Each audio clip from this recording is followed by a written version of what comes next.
Samaritans, which originated in the UK over 60 years ago, and they were the original crisis helpline, have always depended upon volunteers. So whenever you call our helpline, our crisis line, the person answering the phone is a volunteer. It's somebody who's chosen to be there.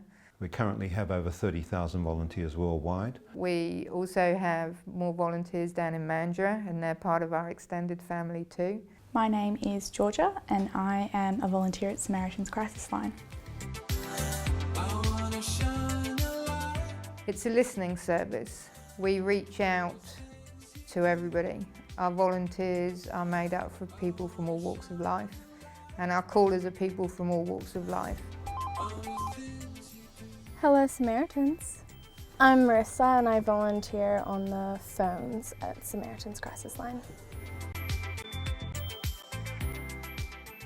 I'm a psychology student and want to eventually go into a psych, so I thought it would be a really good experience. I think it was time for me and I was ready, so I decided that I was going to challenge myself and take the leap and be of some assistance in some small way.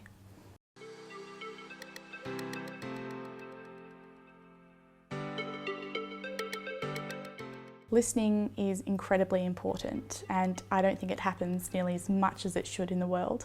In our training, there's definitely a difference in how they teach you to listen here opposed to in everyday life. Like, it's not about me. The call is about the caller's experience and their current crisis. An average shift looks like coming into the house, making a cup of tea with your fellow Samaritan or your buddy.